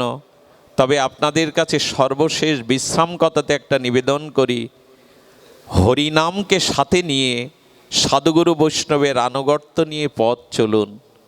দেখুন, এই বিশেষ কলিযুগে আমি আপনাদের একটা অনুরোধ করে যাই, যে সাধনই করবেন, যে অবস্থাতেই থাকবেন, অনুরোধ হলো হরি নামটাকে অন্তত হৃদয়ে নিয়ে নিন। আমি আমার বিশ্রাম কথাতে অনুরোধ করব, নাম ব্যতীত থাকবেন না। এই কাল কবলিত বর্তমান ধ্বংসময় সময়ে আমাদের চারিদিকে শুধু অন্ধকার, নিরাশা, হতাশা, এর মধ্যে একমাত্র দিব্য আলোকবর্তিকা আমাদের শ্রীনাম। এই মহাপ্রভুর দেওয়া ব্রজ রাগ ভক্তি মেশানো এই নামকে নিত্য নিরন্তর কণ্ঠের মালা করে নিন। দেখুন, শাস্ত্রে বারবার বলছে নাম, নাম আর নাম, এটি ছাড়া আমাদের অবলম্বন আর কিছু নাই। এই জন্য নাম মহিমা চিরব্যাপ্ত, নাম মহিমা চিরব্যাপ্ত করেছেন আমাদের আচার্যরা। শুধু জান, আমি গতদিন যেন এই কোথায় বলেছিলাম, এখানে যদি তাপস বাবু বা এই আজকে যে সংগঠনের নামটা কি জানো, শ্রীকৃষ্ণ ভক্ত সেবা সংঘ বাংলাদেশ, ওনারা যদি আমাকে একটা লিস্ট দিয়ে দেন যেই নামটা আপনি পড়ুন, আচ্ছা যার নাম আমার দ্বারা ঘোষণা করছে আমি তাকে কখনো দেখিও নি, চিনিও না, আমি যদি তার নাম ধরে ডাকি তিনি এখানে আসবেন কি না? যাকে জীবনে কখনো দেখিনি, চিনিও না, শুধু তার নাম ধরে ডেকেছি, এই জন্য তিনি সামনে এসে গেছেন। তেমনি ভগবানকে জানি আর না জানি, যদি তার নাম ধরে ডাকি তিনি আসবেন না, এমন সাধ্য তার নাই। নাম নামায় অতি ইতি, নাম নামীকে নামিয়ে আনে। এই জন্য ভগবানকে আকর্ষণ করে নামিয়ে আনে এই নাম। এই জন্য ভাগবতের 18,000 শ্লোকের অন্তিম শ্লোকটি আমি আজকে পুষ্পাঞ্জলি ভাষণাঞ্জলি দিয়ে ভাগবত বিশ্রাম রাখছি। অন্তিম শ্লোকটি ভাগবতের এই 18,000 শ্লোকের সুরঝঙ্কারের অন্তিম ঝঙ্কার হলো নাম সংকীর্তনং যস্য সর্বপাপ বিনাশনং প্রণম দুঃখ সমনং স্তাং হরিং পরম। সুখদেব গোস্বামী বলতে বলতে এখানেই বিশ্রাম রাখছেন এই কথা বলে, নাম সংকীর্তনং যস্য সর্বপাপ বিনাশনাম। অনন্তকালের কর্মবাসনা দুর্বাসনায় দেহেন্দ্র ভোগে যে পাপের পাহাড় জমে আছে, এই পাপের পাহাড় বিচূর্ণ করতে পারে একমাত্র ভগবানের নাম। দেখবেন ভগবানের চরণে বজ্র চিহ্ন আছে, গোবিন্দের চরণে 49টি চিহ্ন আছে, তার মধ্যে একটা হলো বজ্র। আচ্ছা, তোমার কমল চরণে বজ্রের মতো কঠোর চিহ্ন কেন গোবিন্দ? গোবিন্দ বললেন কেন জানো? যারা আমার চরণে প্রণত হয়, দেহকে মনকে সমর্পণ করে, আমি আমার চরণে যে বজ্র আছে ওই বজ্র ফেলে তার অনন্ত জন্মের পাপের পাহাড়টাকে আমি চূর্ণ বিচ্ছিন্ন করে দেই। এই জন্য নাম আশ্রয় করুন। এই নাম নিয়ে আনুগত্যময় আমাদের এই ভজন।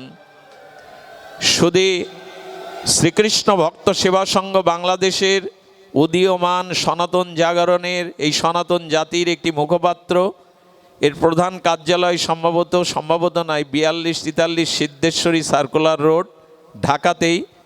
উদ্দেশ্য আপনারা জানেন, তাদের মূল নীতি প্রেম ভক্তি আত্মশুদ্ধি, নাম সংকীর্তন, ভগবত সেবা, সনাতন ধর্মের প্রচার। এই সংগঠনের আজ এখানেই মনে হয় মাঙ্গলিক অনুষ্ঠান ক্রিয়াদি সম্পন্ন হয়েছে। তো ভক্তের আশীর্বাদ ছাড়া তো কারো এগিয়ে যাওয়ার কোনো উপায় নেই। আপনারা দুবাহু বাড়িয়ে এই সংগঠনের শ্রীবৃদ্ধি কামনা করবেন, যেন তারা সনাতন ধর্মের সেবায় এগিয়ে যেতে পারে, সকলকে সাথে নিয়ে এগিয়ে যেতে পারে। তবে এই শ্রীকৃষ্ণ সেবা সংঘের কর্মকর্তা যারা এখানে উপস্থিত আছেন, আমি তাদের কাছে একটা অনুরোধ করি, এই কথাটি শুনেই আমি বিশ্রাম দিচ্ছি, একটু ধ্যান দিন। যারা কর্মকর্তা, সদস্যবৃন্দ, পরিষদবৃন্দ আছেন, আমি অনুরোধ করি, রবীন্দ্রনাথ বলেছিলেন আমরা গড়তে গিয়ে ভাঙিই বেশি। আমরা শুরু করি কিন্তু শেষ তুলতে, অনেক সংগঠন তৈরি হয়েছে কিন্তু মাঝপথে এই পথ প্রতিষ্ঠা নিয়ে আমরা শেষ তুলতে পারিনি। আপনাদের বেলায় যেন তা না হয়, যেটা শুরু করেছেন এটা যেন শেষ তুলতে পারেন। কোনো পদের মর্যাদা নিয়ে যেন পদ প্রতিষ্ঠা নিয়ে কাড়াকাড়ি করে এই শুভ সংকল্প নষ্ট করবেন না। জয় শ্রী রাধে, জয় নিতাই গৌর প্রেমানন্দে হরিবল।